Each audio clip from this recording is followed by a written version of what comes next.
Good evening, folks, and welcome into episode 8 of the Dore Report, presented by Alaco Hardwood Flooring. If you're looking for someone trustworthy and reliable to apply new hardwood flooring, look no further than the folks at Alaco Hardwood Flooring. Jimmy Alaco and his staff is the best in town and will get your job done in a heartbeat. No matter what style you are going for, you can trust your flooring job to Alaco Hardwood Flooring. Take a walk through the woods in your home every day. Get your job started today. For more information, log on to alacohardwoodflooring.com or call 615-356-0303. As always, huge thank you to the folks over there at Alaco Hardwood Flooring, and I'm your host, Billy Derrick. Welcome into another edition of the Dore Report, the 8th edition of the podcast, and we are going to continue the conversation revolving Vanderbilt athletics. We've got football to talk about, as well as some hoops talk. The season will tip off on Tuesday against Winthrop, so exciting time to be a Vanderbilt fan right now, and I'm actually happy to be joined by Adam Sparks, Vanderbilt beat reporter from the Tennessean. Adam, how you doing? Real good, Billy. How you doing? Doing well, and Adam, it's good to sort of reunite here towards the end of the football season. And I want to start by recapping last week's Arkansas game because sort of an interesting game where Vanderbilt fans can feel can get the relief of a good win on the road in the SEC, while also sort of to gain some momentum in the bye week, and then maybe go on the road again and get a good win in another 11 a.m. slot against the Mizzou team. I mean, it was absolutely one that Vandy had to have. If you don't win at Arkansas, you can look and say this may be a 4-8 team. The win at Arkansas just said that Vandy's got something left in the tank. Obviously, the way it happened, that Keyshawn Vaughn played so well, and they utilized him in the way that I think they probably should have most of the season. It said Vandy's got maybe another gear to it this year. The biggest thing when you come into the last month of the season is which teams are getting better, which teams are adding something, and on the flip side, which teams are just kind of limping to the finish line. Vandy's been 4-5. This is the third year in a row that Vandy's been 4-5 through 9 games. 2 years ago, they were at their strongest late in the season, got to a bowl game, won 2 out of 3. Last season, they were at maybe their worst and went 1-2 in the stretch run. Did not get to a bowl. They'll have another chance this year with 3 winnable games. And if they're at their best late in the season, then I think they win 2 to get to a bowl. If they're not, obviously they're not going to go to the postseason.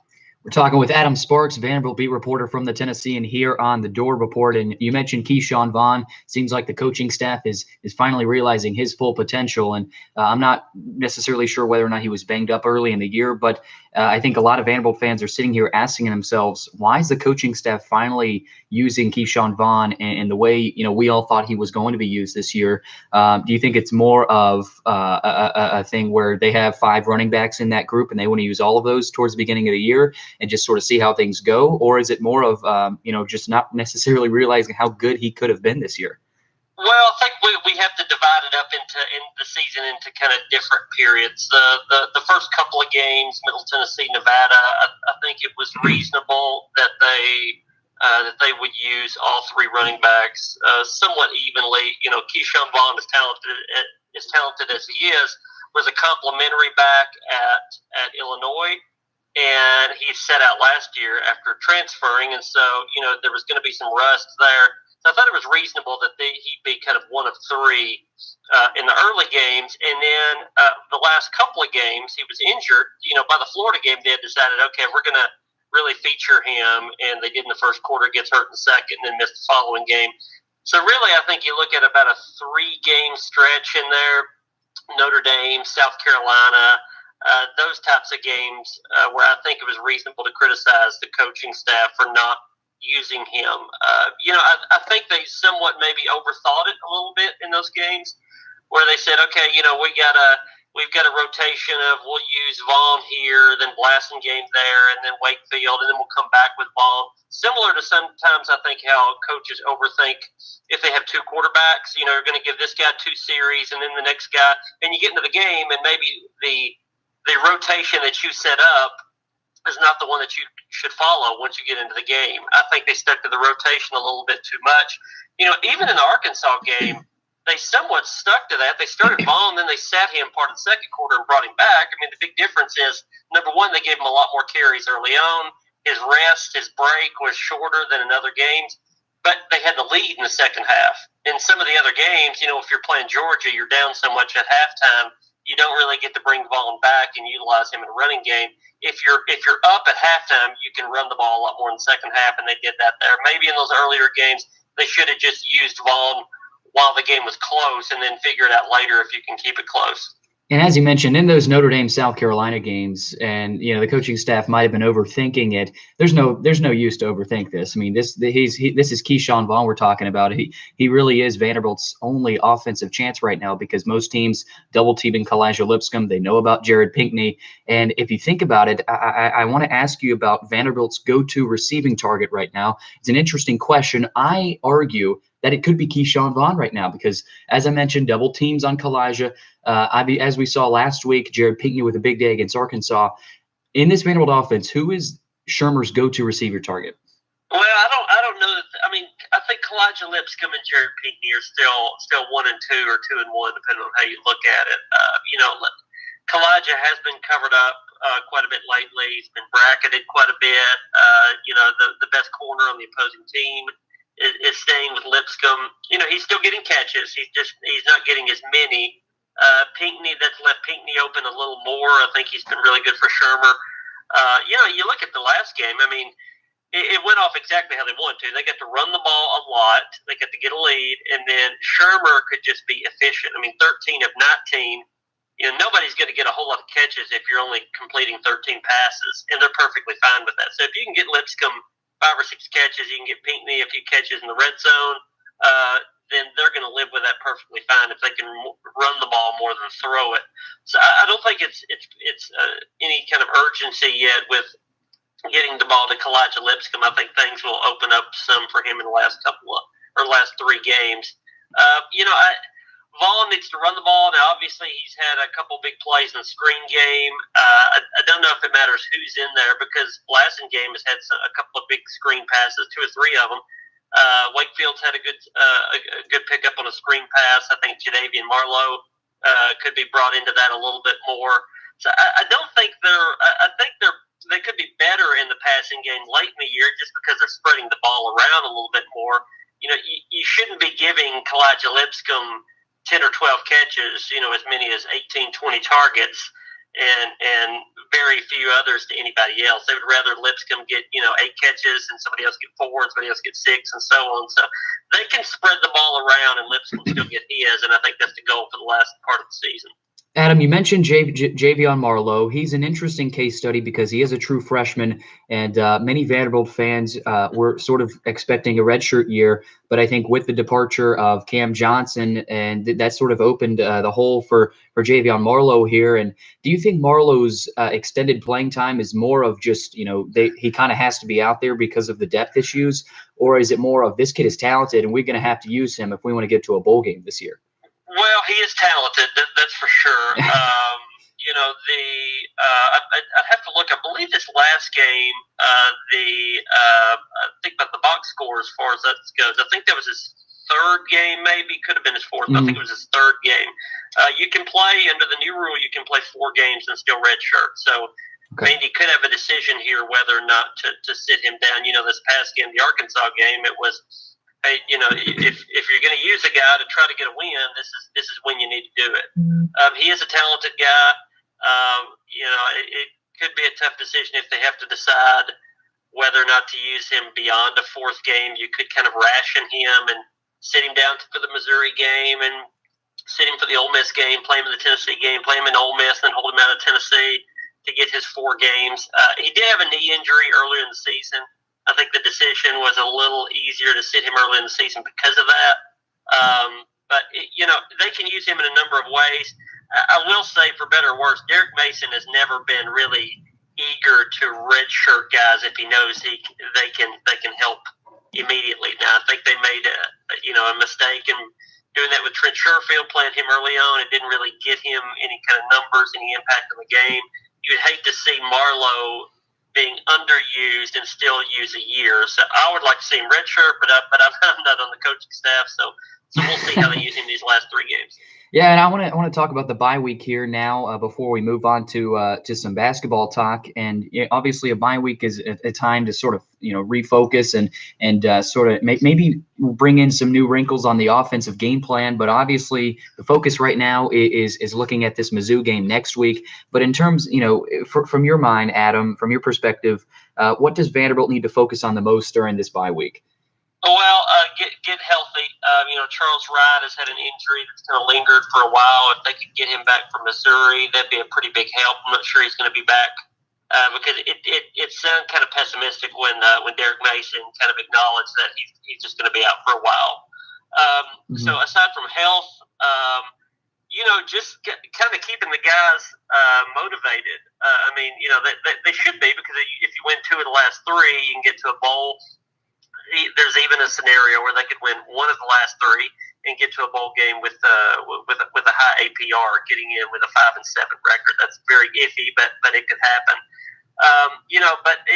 There's different teams have different personalities. Fans tend to think that, well, if you can get to the postseason, you're going to be motivated because you really, really want to get to a bowl. Not every team approaches it like that and looks at it that cut and dry. So you need to remind the guys that, hey, what you're here for is get to a bowl game. That's been the goal all year, and these are 3 winnable games. Now, Missouri will go in with a similar mindset that they're trying to get to 6 wins in a bowl. It's going to be as close for them as it is for Vanderbilt. Tennessee is going to be the same way. Ole Miss, is going to have no pressure because they're on a bowl ban, but maybe that helps them. You're going to face 3 teams, all of which you could win, but the more motivated team is probably going to win all 3 of those. Adam, let's talk some basketball now. The season tips off Tuesday night at home at Memorial Gym against Winthrop. And I know you've been at the practices recently there at Memorial Gym and at the practice facility. They obviously had the pro day for Simi Chateau and Darius Garland and maybe some other guys. I do think the exposure Garland and Chateau are getting are helping most of the other underappreciated players on this team. But as you've been watching practice, what are the first impressions of this talented group? They're fast. They're athletic. These past couple of years, they were good players, but it was more obviously it was suited to the previous coaching staff and Kevin Stallings. That may be for better, for worse. We'll see. But this is, the idea was to get more of a tempo, more of an athletic look with a lineup. I'll be curious in the first few games how they pair guys together and what they got to figure out a rotation, but more than anything, they got to figure out who fits with whom. Darius Garland and Saban Lee, I think, are going to be good in the backcourt together. It's going to be a really dynamic, up-tempo, really high-paced backcourt. They'll share the ball, and I think they'll do pretty well with it. But, is a guy like Aaron Neesmith, another freshman, is he gonna come off the bench? Is he going to be playing the 3 out there with those guys? Matt Ryan is a guy that could be interchangeable a little bit with Aaron Neesmith. Neesmith is a really strong defender. Matt Ryan's a really good 3-point shooter, as is Neesmith. Joe Toy, is he going to be a 4? Is he going to be a 3? He's going to play a little of both. Is Simi Chateau going to be a starting 5-man, let's say, and they're going to go really small and really fast? Or is he going to be your 4-man and you go with Yanni Wetzel at the center, who's more a traditional center? I think it's going to be maybe trial and error for a while to figure out who works best there. And Chateau is still coming off a knee injury, at ACL surgery back, about 9 months ago. I wouldn't say he's fully recovered, but he's pretty close to that. He's just getting his conditioning back. Do you maybe start him early on and let him go, or do you pull him back and just keep him around 20, 25 minutes? I think they've got some pretty big decisions. And Winthrop is not that's not somebody who's going to just roll the ball out there and beat by 40. Winthrop will be a competitive matchup for them. So they got to come in, ready to play. The more and more, closer we've gotten to this Tuesday night game, the more excited I've been getting, because I kind of every now and then I start thinking about this team, and I just think about all the endless possibilities of different types of ways this team can score. When you have Darius and Saban on the court, obviously they're going to be pushing up the tempo, and I think no matter who's on the court, they'll be pushing the tempo. But I mean, when you have those 2 guys on the court, it's a different level of intensity, because I don't think Vanderbilt's ever had a guard duo like this in the history of this program. I mean, there's been a lot of really good guards, but there's been a lot of really good shooting guards. Darius can shoot. Saban's improved his shooting. But in terms of these two guys on the floor, what kind of expectations can we see? I know you talked about the up-tempo, but just how excited can Vanderbilt fans be for that duo? Well, I'll be looking at what happens late in the shot clock. Last year, it became more and more apparent that the shot clock's running down. You get to Saban Lee, he'll take it to the top of the key and create something really good getting to the rim. Darius Garland is also good to get to the rim. He's a better shooter, as you mentioned. How do they figure out who has that role late in the shot clock, who creates the offense? I know there's been a little bit of talk in the preseason that the coaches have tried to push Darius Garland to be a little more selfish with the ball because he's a guy that can really finish at the rim. He's been a little more apt to distribute the ball, get in the paint, and then give it to somebody else. He shouldn't have to do that. They need him to score just as much as they need him to pass the ball. I think another theme early in the season is going to be, that we talk about what kind of combinations they could use, but you can't overlook the fact that this team really, really struggled defending the post last year and being physical around the rim. And so as much as we can say all these different guys are really great offensively for Vandy, they've got to have somebody in there that can be a physical guy or physical presence around the rim. Can Yanni Wetzel do that? We'll see. Maybe. I don't think Ejike Obina is ready yet. Cleavon Brown was really good in the preseason. I know in a couple of their scrimmages. So he may find a bigger role because they need him to be physical in the paint. Simi Chatou is physical on the offensive end. He still has a ways to go on the defensive end. So defense is going to dictate a lot of these combinations as much as offense. I know a lot of Vanderbilt fans are excited about this team this year, as I am, and I know, a lot of the players are as well. But how do you gauge in your mind, Adam, this team's expectations? Because, I think Vanderbilt fans, they think about it and they're like, we've got 2 5-stars coming in, we got a 4-star, but these guys are freshmen. They've never played in the SEC. They've played really good, talented teams, obviously in high school with their travel ball. But how are you gauging this team's expectations? Is this Sweet 16 or bust? Is this just get into the tournament? Is this sort of, the first year of a rebuilding year? I mean, how are you looking at this team in terms of expectations? Well, what expectations I will personally put on this team will probably come more around Christmas time because I want to see how they play in some of the really competitive games, USC, Kansas State, those non-conference games early on. It's not necessarily a crapshoot, but it's so unpredictable in the SEC because you may have 7, 8 teams could get to the tournament. At least I'd say 5 or 6. I mean, you can be a 500 team in the SEC and be really good this year. It's just a really loaded league. The last couple of years, it's been a really strong conference, and so I know I saw some Vandy fans that were upset that Vandy was picked. I don't know what 6th or 7th in the preseason poll. Well, I voted them maybe a 5th or something because you could say, well, Vandy's got 2 5-star guys. Well, LSU's got 2 5-stars, and Kentucky's got 7 5-stars. Tennessee is the reigning co-champion, and Alabama's got some 5-stars, and Auburn's got some NBA players, and Missouri's got a 5-star. And so there's a lot of teams with a whole lot of talent besides Vanderbilt. So, Vandy should get to the NCAA tournament. It's a huge disappointment if they don't. What they can do beyond that, and in the conference, I want to see when they get to end of December to make that call. That's a good call there, and I think it's certainly going to be fun to watch this team this year and the rest of the SEC, as you've been mentioning. I mean, this is a great time to be a Vanderbilt fan with the Vanderbilt football team looking to finish the year strong, get to a bowl game, and then you got the basketball season starting, and then a really good baseball team who we will be talking about soon with you, Adam. Thanks for joining the Dore Report, episode 8, and we'll talk to you soon, Adam. All right, good to be on. Yeah. That was Adam Sparks from the Tennessean, covers Vanderbilt athletics.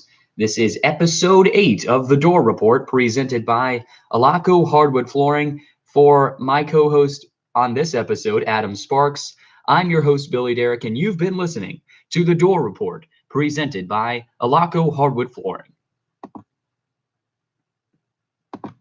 Well, episode 8 of the Dore Report is done. Look at that picture. Beaut.